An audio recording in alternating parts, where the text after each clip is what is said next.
বিমানবন্দরে প্রবেশের জন্য এখন থেকে আপনার মুখই যথেষ্ট। দিতে হবে না আপনাকে কোনো পরিচয়পত্র, এমনকি আপনাকে পরীক্ষাও করাতে হবে না আপনার বোর্ডিং পাসও। এমনটাই সম্ভব হতে চলেছে বাগডোগরা বিমানবন্দরে। বহরে বাড়ছে বাগডোগরা বিমানবন্দর, বেড়েছে উড়ানের সংখ্যাও। এখন দিনে 33 জোড়া উড়ানের চলাচল করে বায়ুসেনার অধীন বিমানবন্দরটিতে। স্বাভাবিকভাবেই যাত্রী চাপও বাড়ছে। বিশেষ করে সকালের দিকে বিমানবন্দরে প্রবেশের পথে লম্বা লাইনে দাঁড়িয়ে থাকতে হচ্ছে যাত্রীদের।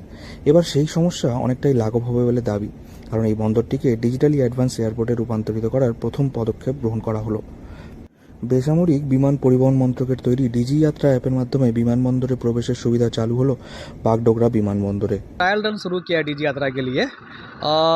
जैसा कि आपको पता है कि डीजी यात्रा भारत सरकार का मिनिस्ट्री ऑफ सिविल एविएशन का एक पेट प्रोजेक्ट है ना, जिसमें हमारा ऑब्जेक्टिव है कि पेपरलेस एयर ट्रेवल कैसे पॉसिबल हो पाए, क्यूइंग एरिया को हम कैसे कम कर सके, क्यूइंग टाइम को हम कैसे कम कर सके, और हैजल फ्री और सीमलेस मूवमेंट कैसे हो सके थ्रू डिजिटल प्लेटफॉर्म, है ना। उस पर्पज़ के लिए डीजी यात्रा का कॉन्सेप्ट लाया गया है।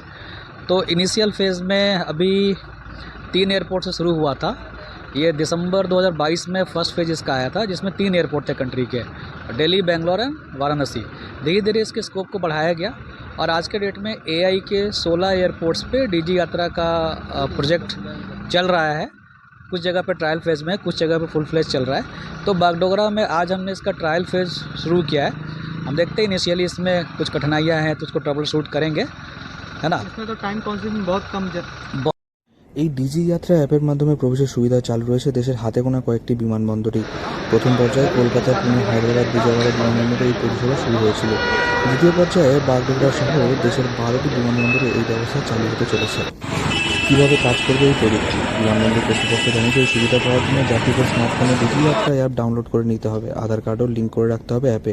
টিকিট কাটার পর বোর্ডিং পাসটি ডিজি यात्रा অ্যাপে আপলোড করতে হবে। বিমান সংস্থা ডিজি यात्रा আইডি এবং যাত্রীদের তথ্য বিমানবন্দরে পাঠাবে।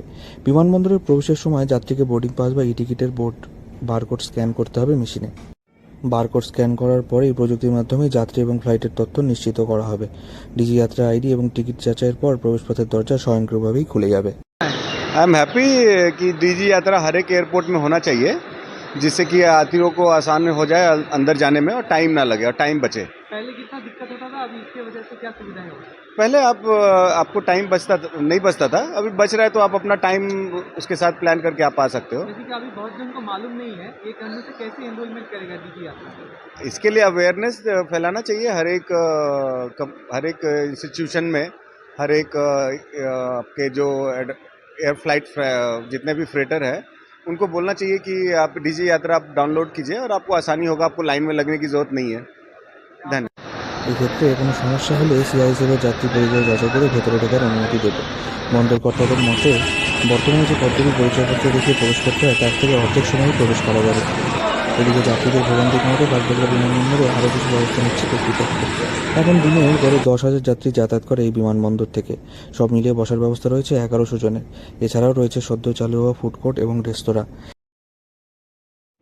শিলিগুড়ি থেকে অনির্বাণ রায় রিপোর্ট, লোকাল 18 বাংলা।